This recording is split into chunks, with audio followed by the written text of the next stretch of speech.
त्याच्यानं पैसे काढले होते 5 लाख रुपये. हे वय बघ काय करायचं मला सगळ्यात कमीत कमी 100 ते 125 झाडं फवारले ती माझी. मला माझी बोलायचं सुद्धा इच्छा राहिलेला नाही. आता काय नुकसान किती झालं हे सांगू शकत नाही. ह्या वर्षी माल चांगला आला ती त्यांना कुणाला काही सहन झालं नाही त्यामुळे त्यांनी तसं केलं. ही झाडं पूर्ण अशी पिवळी होऊन खराब मनानं घड असं खाली पडायला येतं. हो का, ही घड असं खाली पडलं तर ही बघा माल. ही बाग मी तळहाताच्या फोडाप्रमाणे सांभाळली होती. मी लेकरा बाळाकडे सुद्धा लक्ष देईल नाही. त्याच्यानं पैसे काढले होते 5 लाख रुपये. हे वय बघ काय करायचं मला सगळ्यात कमीत कमी 100 ते 125 झाडं फवारले ती माझी. अजून इथनं पुढं आकडा वाढायच लागलाय. मला आता काय करावे सुचना साहेब. मला माझी बोलायची सुद्धा इच्छा राहिलेली नाही. आत्ता मी बागात आलो आहे. 100 ते 125 झाडं माझी अजून दिसते. ती पुढं अजून किती नुकसान होईल हे सांगू शकत नाही. आणि कमीत कमी 500 किलोच्या पुढे तर आत्ता मी काढलं कॅरेट भरभरू माल आणि बाहेर नेऊन टाकलाय रस्त्याच्या कडेला. माझ्या द्राक्षाचा चांगल्या प्रकारचा माल आला, पण तो कोणीतरी अज्ञात व्यक्तीने 11 तारखेला 2,4-D हे तणनाशक मला वास येतो म्हणून मी बोलतोय की 2,4-D फवारले. ही माझी बाग कर्ज काढून मी स्वतः सोन्याच्या अंगठ्या सोनं ठेवून ही अंगठ्या ठेवून कर्ज काढून बाग आणली. आणि ती बँकेत पैसे गेले तर माझ्या बँकेने ती खातं होल्ड करून टाकलं पहिल्या कर्जाच्या पायात. माझं ऑपरेशन बायपास झालं त्यामुळे मी काय साहेब मला BP आहे, शुगर आहे. जर उद्या माझ्या जीवाचं काय बरवाट झालं तर माझं मागचं कोण बघणार आहे. तर ह्याची काहीतरी दखल मिळावी अशीच माझी अपेक्षा, बाकी काय सुद्धा नाही. आणि कितीतरी खर्च केला आहे मी. 5 लाखापर्यंत माझा खर्च झालेला आहे. ही आता ही झाडं पूर्ण अशी पिवळी होऊन खराब मनानं घड असं खाली पडायला येतं. हो का, ही घड असं खाली पडलं तर ही बघा माल. आता मी फक्त काय करू काय नाही मला सांगा आता तुम्हीच. मला फक्त न्याय मिळावा. बागाचं भरपूर नुकसान झालंय. आम्ही कशा परिस्थितीतनं गेलो हे आम्हाला माहिती. आम्ही लेकरा बाळांना सुद्धा लक्ष देत नाही, एवढं लक्ष आम्ही बागावर देतो. पण आमचं हे असं करायला नाही पाहिजे होतं. कुणी तर करणाऱ्याचं आम्ही काय त्यांचं नाव घेऊ शकत नाही. कुणी काय केलं त्याचं आम्हाला सरकारनं जबाबदारी करावं, आम्हाला लक्ष द्यावं एवढीच आमची मागणी आहे.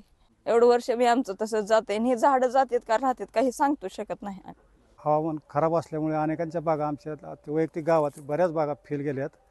परंतु मी कमीत कमी 5 ते 6 लाख रुपये खर्च करून आणि पैसे नसले मी व्याजानं पैसे काढून द्राक्षाची बाग चांगल्या प्रकारे आणली. पण ही कुणीतरी अज्ञात व्यक्तीने माझी बाग तणनाशक फवारलेली आहे. माझं कृषी अधिकाऱ्याशी बोललो मी, पण त्यांनी मला असं सांगितलं की पोलीस स्टेशनला जाऊन तुम्ही तक्रार नोंदवा अज्ञात व्यक्तीविरुद्ध आणि नंतर मग इकडं तुम्ही आमच्यासंग संपर्क साधा.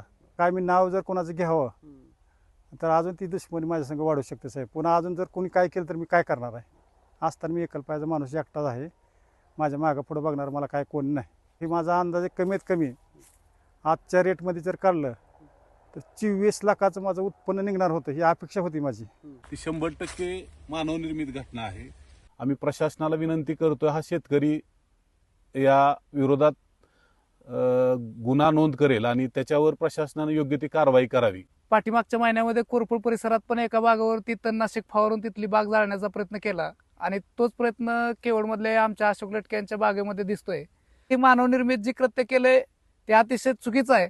तर त्याच्यावरती योग्य ती कारवाई होऊन त्यांना आर्थिक मदत मिळणं गरजेचं आहे, ती मिळायला हवी. गेली 2 वर्ष झालं बघतोय ही किती कष्टातून यांनी बाग उभा केलेली होती आणि 2 वर्ष इतक्या कष्टात असून त्याला माल लागलेला नव्हता. ह्या वर्षी माल चांगल्या पद्धतीने त्यानं कष्ट केल्यामुळे माल चांगल्या पद्धतीचा लागलेला होता.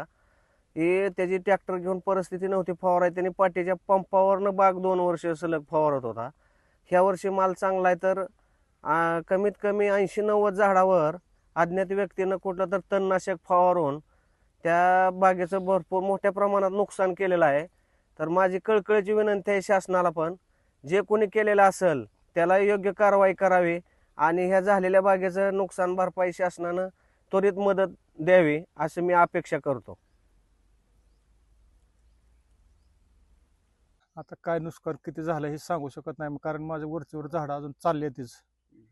आणि नुकसान किती झालंय हे आकडा आता सांगू शकत नाही मी. अजून ही झाडं माझी अशी कालच्या पेक्षा आज जास्त दिसायला लागली, पिवळी पिवळी होत चाललेली. आता कमीत कमी मी 500 ते 600 किलो माल काढून बाहेर फेकून आलेलो आहे. आणि आता जे आहे ती कंडिशन मध्ये सगळं घड माझं आपोआपच खाली पडायला लागलं.